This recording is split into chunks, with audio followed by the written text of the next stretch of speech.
Hi everyone, আসসালামু আলাইকুম। আশা করি সবাই অনেক ভালো আছেন। আমরাও আলহামদুলিল্লাহ ভালো আছি। লন্ডনে আসছি, গত ব্লগে শেয়ার করেছিলাম বাংলাদেশ থেকে লন্ডনে আসার যে ব্লগটি সেটা। আর আজকে শেয়ার করবো বাংলাদেশ থেকে কী নিয়ে আসছি আমি, কীভাবে নিয়ে আসছি অনেকগুলো ফ্রেশ মাছ, ভেজিটেবল, আর কীভাবে নিয়ে আসছি আমি হাঁড়ি পাতিল, মাটির যে হাঁড়ি পাতিল সেগুলো কীভাবে নিয়ে আসছি সেগুলো শেয়ার করবো এই ভিডিওতে। আপনারা পুরো ভিডিওটি দেখবেন, তাহলে দেখতে পারবেন সব কিছু। আর ওই দিন আমার শাশুড়ি আমার জন্য খাবার পাঠিয়েছেন, যেহেতু আমার হাজব্যান্ড ছিলেন বাসায়, কিছু তো আর রান্না করতে পারবেন না, সেজন্য আমার আমার শাশুড়ি আমার জন্য পাঠিয়েছেন এগুলো, আমার দেবরকে দিয়ে পোলাও, রোস্ট সব কিছু রান্না করে পাঠিয়েছেন, মাশাল্লাহ। আর এদিকে আমি লাগেজগুলা খুলে আগে মাছগুলা বের করে নিচ্ছি, যেহেতু অনেক লম্বা জার্নি হয়েছে সেজন্য দেখে নিলাম যে মাছগুলা পচেছে কিনা। নর্মালি আমরা যে আনি মাছগুলা পচে না একদমই, তো সেগুলি নর্মালি আমি জানি তো পচবে না, তো বের করে নিয়েছিলাম। যেহেতু ডিফ্রস্ট হয়ে গিয়েছিল তাই আমি বক্স থেকে বের করে এখন বেগে বেগে রেখে দিব। আর আমার শাশুড়ির জন্য আমি আলাদা করে নিব, যেগুলো আম্মু দিয়েছেন আমার শাশুড়ির জন্য সেগুলো আমি আমার শাশুড়ির জন্য রেখে দিব, নর্মাল ফ্রিজে রেখে দিব আর কি। পরে নিয়ে দিয়ে আসবো ইনশাল্লাহ, পরের দিন নিয়ে দিয়ে আসবো আর কি আমার শাশুড়িকে সব কিছু একসাথে, যে সব কিছু নিয়ে আসছি বাংলাদেশ থেকে। আমার শাশুড়িকে দিয়ে তো আমি আবার খেতে পারবো না, সব কিছু দিব। আর এদিকে আমি আরেকটি বড় বক্সে আমি মাছের যে মাথাগুলো আছে সেগুলো নিয়ে আসছি।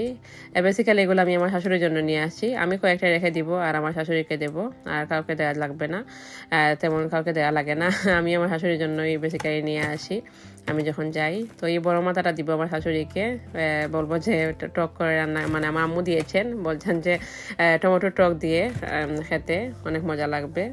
যদি আমরা টমেটো টক দিয়ে বড় বড় মাথা এগুলা খাই, খুব ভালো লাগে। যাই হোক, অনেকগুলো মাথা নিয়ে আসছি, আমার বোন আবার মাথা নিয়ে আসে নাই, মাছের মাথা নিয়ে আসে নাই, আমি নিয়ে আসছি। আর এদিকে মাগুর মাছও নিয়ে আসছি, কিন্তু আমি বক্স ভর্তি অনেকগুলো মাছ, ডিফারেন্ট টাইপের মাছ নিয়ে আসছি।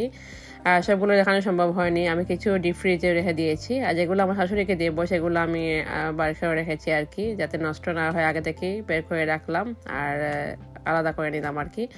তো এক বক্স ভর্তি আমি মাগুর মাছও নিয়ে আসছি মাথা সহ, ফ্রেশ এগুলা নদীর মাছ, সেজন্য নিয়ে আসছি, যে কোনো তরকারির সাথে খেতে খুবই ভালো লাগবে। আর এদিকে আমি সব কিছু আলাদা করে নিচ্ছি আমার শাশুড়ির জন্য, আমার ননদের জন্য।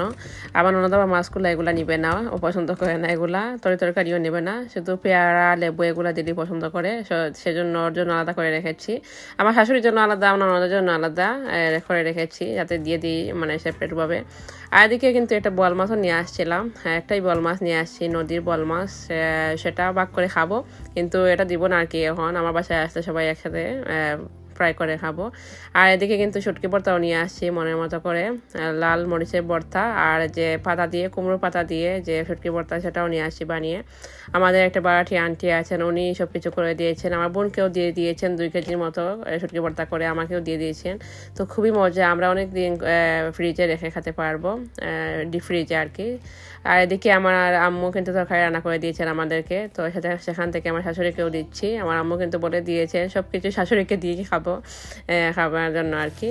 তো দেশে যে হান্ডিগুলো নিয়ে আসছিলাম সেগুলো আমার শাশুড়িকে দিচ্ছি, আমার ননদকে দিচ্ছি। আর এদিকে তরকারিগুলো আমার শাশুড়ির জন্য নিয়েছি।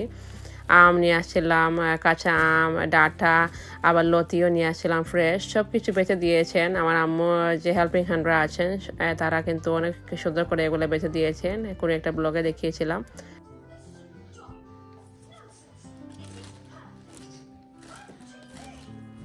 দাদাগুলোই যায়নি, বতা লেগে দিই মেয়ের লাগে, সপ্তাহ রইলে দাদার লাগে যায়নি। ওকে, ওই তারার সব কিছু তো আমরা কিন্তু পাট শাকও নিয়ে আসছি, একবারে কুচি করে কেটে নিয়ে আসছি, যেহেতু এত মিহি করে কাটতে পারি না সেজন্য আর কি। আর পাট শাকটা মিহি করে কেটে কিন্তু নাগামরিচ দিয়ে কাঁঠালি বিচি দিয়ে রান্না করে খেতে খুবই মজা। যাই হোক, আমার হাঁসের জন্য নিয়ে নিয়েছিলাম কিছু, সব কিছু দিয়ে নিচ্ছি আর কি সবাইকে। আর নান রুটিও দিয়ে দিচ্ছি, আর বাহরখানিও নিয়ে আসছিলাম, সেগুলোও দিয়ে দিচ্ছি, সব কিছুই দিয়ে খাচ্ছি। তো এখন দেখিয়ে দিচ্ছি আমার অনেক দিনের শখের কয়েকটা জিনিস নিয়ে আসছি বাংলাদেশ থেকে। অনেকদিন ধরে ভাবছিলাম যে বাংলাদেশ থেকে নিয়ে আসবে, কিন্তু ওজনের দিক দিয়ে আর ভাড়া হয়নি যে আনার। এখন সবাই গিয়েছিলাম এবার দেশে একসাথে, তাই নিয়ে আসলাম 2 বোন মিলে অনেকগুলা মাটির জিনিস। এগুলো আমি নিয়ে আসছি আড়ং থেকে, অনেকগুলা সুন্দর সুন্দর জিনিস নিয়ে আসছি, কিন্তু সবগুলাই শেয়ার করব। আস্তে আস্তে আমি খুলে নিচ্ছি, অনেক ভয় লাগছিল যদি ভেঙে যায় সেজন্য। আমি কিন্তু 2টা পাতিলও নিয়ে আসছি, আবার সার্ভিং ডিশগুলা বোল নিয়ে আসছি ভাতের জন্য, তরি তরকারির জন্য। আর এই যে ছোটো ছোটো বাটি নিয়ে আসছি ভর্তার জন্য, আবার পানি রাখার জন্য কিন্তু একটা জগও নিয়ে আসছি, মাটির জগ। পানি খেতে কিন্তু ভালোই লাগবে। এখনও খাওয়া হয়নি, ইনশাল্লাহ কোনো একটি ব্লগে খেয়ে নিব, ভর্তা পার্টি করব।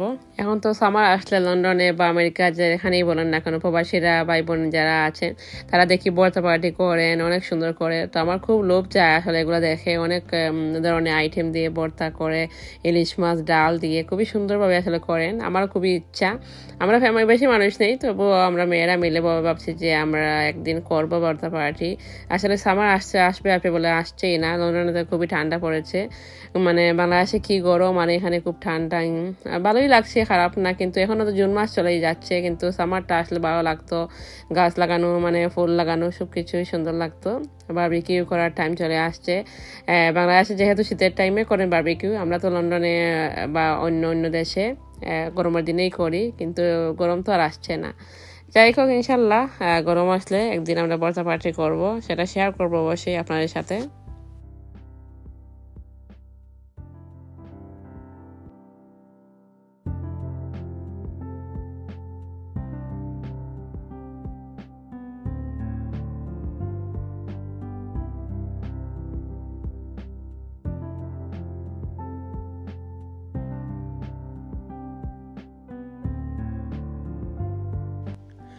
তো কিছু আপুরা আমাকে কমেন্ট করেছিলেন যে মাটির জিনিসগুলো আমি কিভাবে নিয়ে আসবো লন্ডনে একটা ভিডিও শেয়ার করতে। তো তাদের আপুকে আমি বলে দিই, আসলে আমার মাটির জিনিসগুলো আমি কিছু নিয়ে আসছিলাম হ্যান্ড লাগেজ করে, আবার কিছু নিয়ে আসছিলাম আমি যে কাপড়ের যে লাগেজগুলো থাকে বড় বড়, সেগুলাকে আমি মানে সেগুলোর ভিতরে দিয়ে দিয়েছিলাম কাপড়ের ভিতরে। তো কিছুই হয়নি, আমার কোনো কিছু ভাঙেনি। বা যেগুলো আমি হ্যান্ড লাগেজ করে নিয়ে আসছি সেগুলো আমাকে ধরে ফেলেছিল সিলেট এয়ারপোর্টে যখন চেকিং করে হ্যান্ড লাগেজগুলা, তখন স্ক্যানে উঠে গিয়েছিল যে লাগেজের ভিতরে কিছু আছে। তখন আলাদাভাবে নিয়ে আমাকে চেক করলো, তখন পুরো সবকিছু বের করে আমার পাতিলগুলা সবকিছু চেক করে নিয়েছে, কোনো কিছু আছে কিনা। অনেক সময় মানে অনেক কিছু জিজ্ঞেস করেছে। যাই হোক, আমি বলবো যে হ্যান্ড লাগেজ আনার দরকার নেই, আপনারা যেভাবে আনতে চান মাটির জিনিসগুলো আমি বলে দিই যে কাছের যে ডিনার সেটগুলো আমরা আনি প্যাকিং করে, ডিনার সেট সবগুলোতে দেখতে পাচ্ছেন যে কিন্তু কার্টনের ভিতরে অনেক পেপার দিয়ে বা ফর্ম দিয়ে আনা হয়, সেভাবে যদি আপনারা আনেন এই মাটির জিনিসগুলোও সেম ওয়েতে যেভাবে আমরা কাছের জিনিসগুলো আনি, তাহলে আর ভাঙবে না বা সবকিছু ভালো থাকবে। যাই হোক, আমার অনেক শখের মাটির পাতিলগুলা নিয়ে আসছি, কোনো কিছুই হয়নি, ভাঙেনি, এটাই অনেক। আমার বোনও কিন্তু অনেকগুলা নিয়ে আসছে, আরেক অনেক সুন্দর সুন্দর হাঁড়ি পাতিল বা কড়াই এগুলো নিয়ে আসছে আমার বোন। ইনশাল্লাহ শেয়ার করবো কোনো একটা ব্লগে, আমার বোনের বাসায় গেলে ওরগুলো শেয়ার করবো। ও ডিনার সেটও নিয়ে আসছে, আবার মাটির ডিনার সেটও নিয়ে আসছে, অনেক কিছুই।